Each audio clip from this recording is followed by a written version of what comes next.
Sarah, will you give it a shot? What has to happen here so that the function is continuous at x equals 2? Would we have to set them equal to each other? Great job. So 4a minus 2b plus 3 must equal 4. These are the same, so there is no need. So this is our first equation. I'm going to call it a. Great job. Thank you. Moving on. What has to happen at 3 for the function to be continuous? Jordan?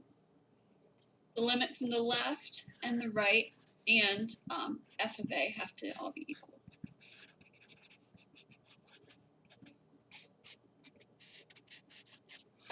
Good. Nabiha, will you give us the first branch?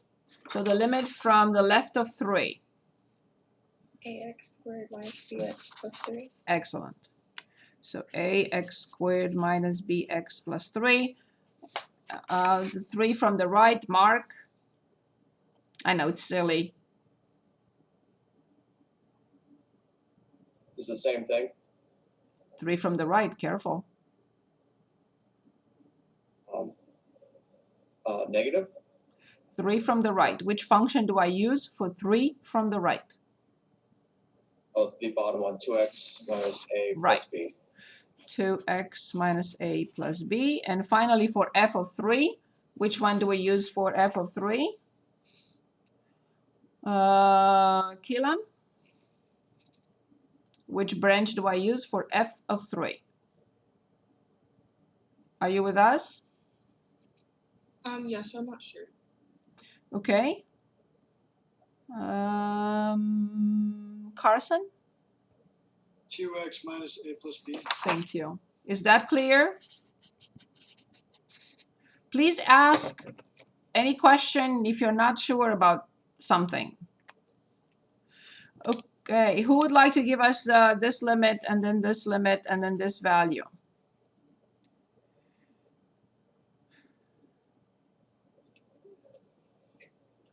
Would the first one be 9a minus 3b plus 3? Very good. It'd be 9 minus a plus b. It's gonna be 6. 6. 6. Minus a plus b. Very good. And the last one is the same, so it's 6 minus a plus b. So can anyone give us our equation b?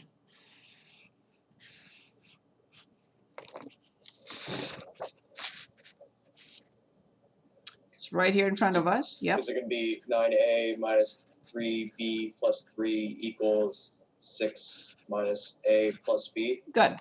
Now we take these two equations aside, we clean them up, and solve the system of two linear equations in two variables. Ready? Oh, that's not a good one. Good. So I move 3 to the other side, so I have 4a minus 2b equals 1. 4a minus 2b equals 1. Here I have a 9a, and I'm bringing an a. So a goes here, it changes its sign, so it's 10a. Then I will bring a b, it changes its sign, minus 4b.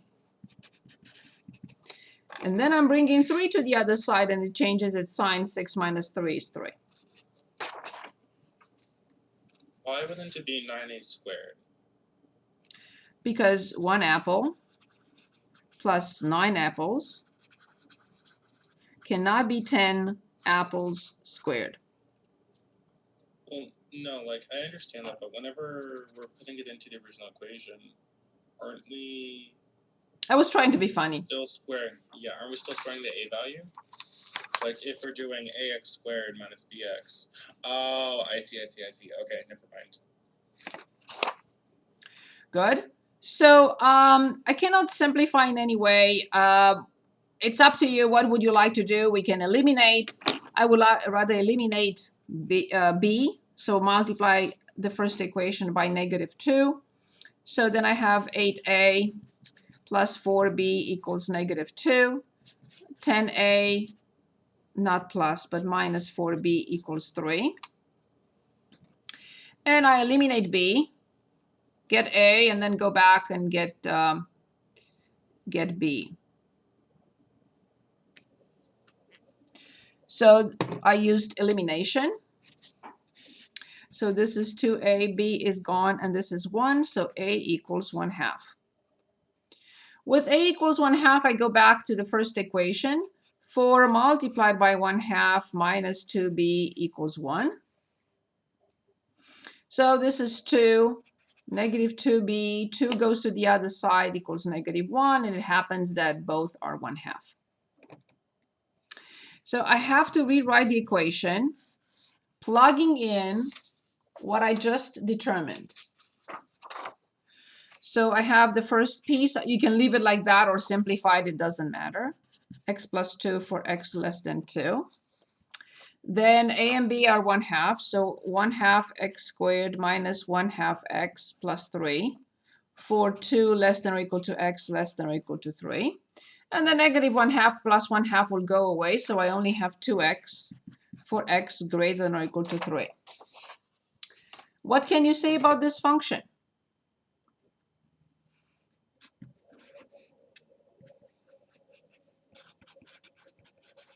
It's continuous everywhere.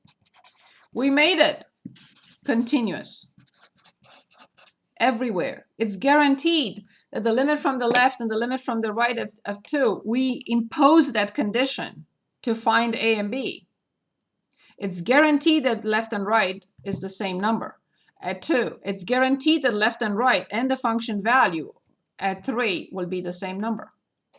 Guaranteed. So we made it continuous everywhere. Only with 1/2 and 1/2, this function is continuous everywhere. With no other choice of A and B, the function is continuous everywhere. I'm sorry, I got a little bit lost. Why did we multiply it by -2? To eliminate. Or by the 4 to eliminate? To eliminate B. So negative 8A, positive B, 4B, and negative 2 to eliminate B. Oh, okay, thank you. Sure. So then we got 2A equals, oh, yeah, it's 1. For some reason I thought, oh, whoops, I thought it was -1 here, but it's 3 minus 2, that's correct. Did we eliminate the 4B? Is it just because the two things can be set equal to each other and they're all kind of related at that point? No, I used the elimination method.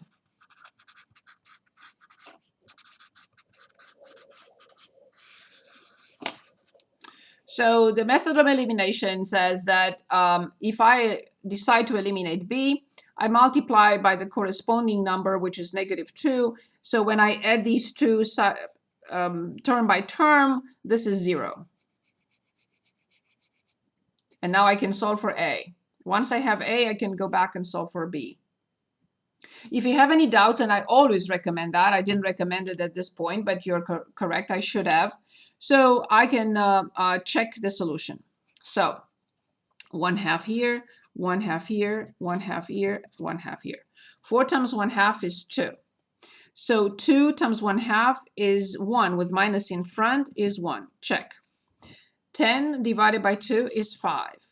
4 divided by 2 is 2. Minus 2 is 3. Check. So 1/2 comma 1/2 is the only solution of the system.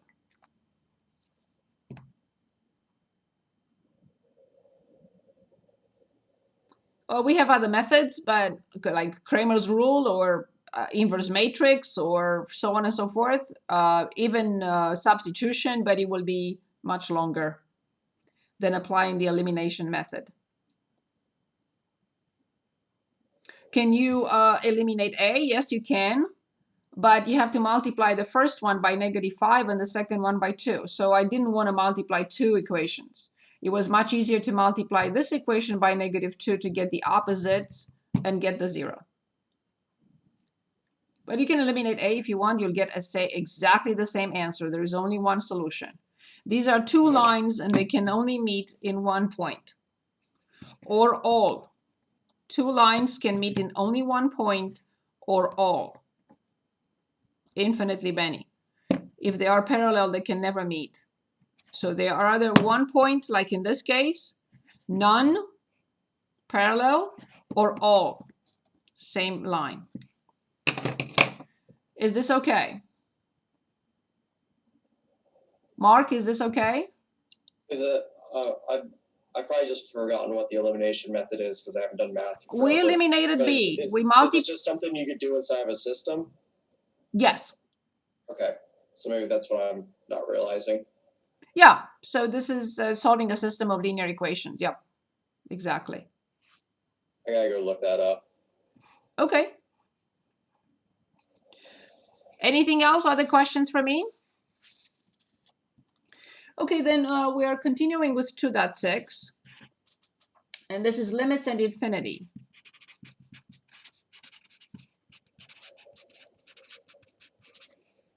Limits at infinity. So I want you to first understand the difference between two things. Infinite limits and limits at infinity. What's the difference between the two? We discussed this some time ago when we had limit as x approaches 0 from the right of 1 over x was, Oscar, do you remember? Limit of 1 over x. I highly recommended and said remember all the graphs. Say it again. Negative. Is So it an asymptote, right? I'm sorry? Asymptote? Correct. But I want the limit. Is it an infinity? Yes. So please remember, thank you, Javon. Please remember those graphs so we don't have to go back to them. That's why we said remember, remember, remember. All those graphs are crucial. So when we talk about infinite limits, is when the answer is infinity. But limits at infinity is this. We're referring to this of, let's say, 1 over x, or limit as x approaches negative infinity, let's say, of 1 over x. So limits at infinity when x approaches infinity. Infinite limits is when the answer is infinity. And yes, as Mark said, x equals 0 is a VA here. So please understand the two concepts. I like to present them again together because I want you to understand the difference. Okay, so now again, I said remember the graph. It should be in the back of your mind at all times. What will be the answer? Limit of 1 over x as x approaches infinity. 0. Thank you very much. It is 0 for both. What does that mean?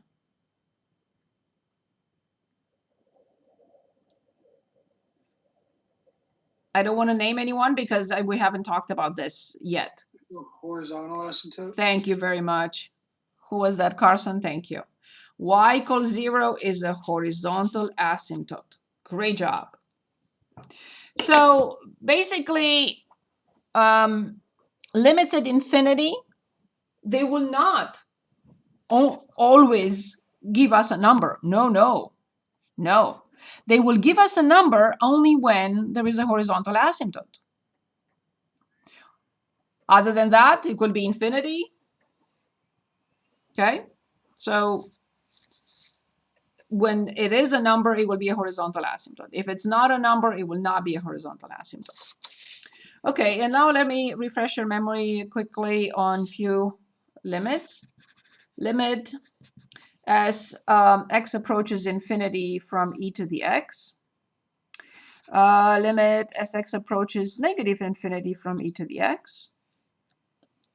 So, and then so on and so forth. I don't want to write too many before we answer here. So we have the graph of e to the x. We dislike it profoundly right now because of COVID. So what is this? It's a very short. Oh, go on. 1. We wish. No? We absolutely wish. Then nobody will be sick. 0. That will be our dream. Infinity. Very good. That's why. That's the problem. Yep. And what about you have to picture e to the x right away when we talk about e to the x, so you have to have it in the back of your mind. So what is the limit?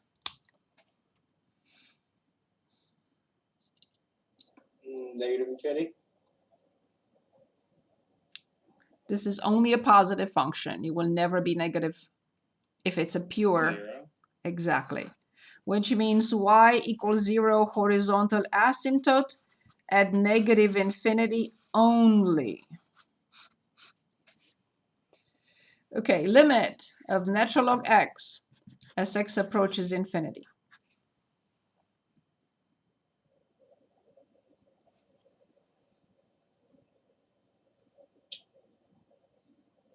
That's also infinity, right? Thank you very much. Very good. Limit as x approaches infinity from arc tangent x.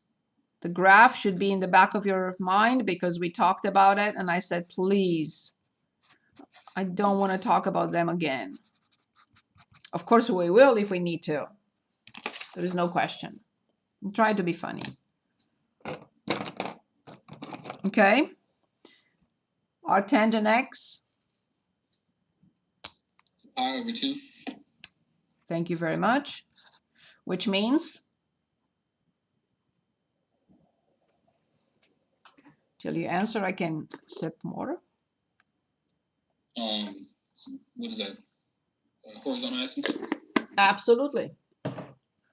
So y equals pi over 2, horizontal asymptote at infinity only. And arc tangent when x approaches negative infinity, please. Negative pi over 2. Negative pi over 2, which means Horizontal asymptote at negative infinity only. very good. Awesome. Great job. Brilliant. Thank you. Okay, one other item here. Let's take a look. We already discussed this a minute ago, but either x approaches infinity or x approaches negative infinity of 1 over x to r. But of course, r is a positive rational number. What could the answer be?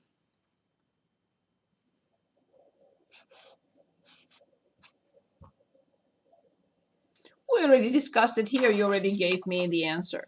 If I put any power on this, it's not going to make any difference. If I put 3, 5, 10. If I put negative 3, it's a different story. But I'm talking about a positive power. 2, 3, 4, 5, 6, 7, 8. Doesn't matter. What is the answer? 0. Very good. Awesome. Thank you, Mickey.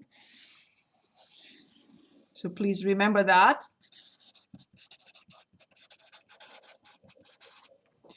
Okay, and now I would like us to look at a few examples. And I will show you where we are, and you will choose.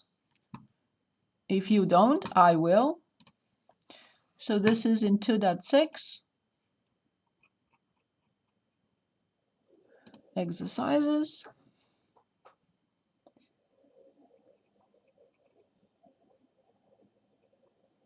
If you feel like looking at any of these graphs, let me know. I mean, we've done this when we talked about limits the first time, so that's why I didn't present another graph. We will pick a problem from here in a minute and come up with an example just to make sure that the concepts are clear. So we'll come back to that in a minute. But what I would like to work on is any of these problems here. A lot. So let's take it easy. First, I would like to look. 20. Yes, let's start with 20. Because I want you to understand the mechanism in 20. So 20 in 2.6. So we have limit as x approaches infinity 3x cubed minus 8x plus 2 divided by 4x cubed minus 5x squared minus 2. I'll stop sharing now. I'll give you a second to copy. I'll change my video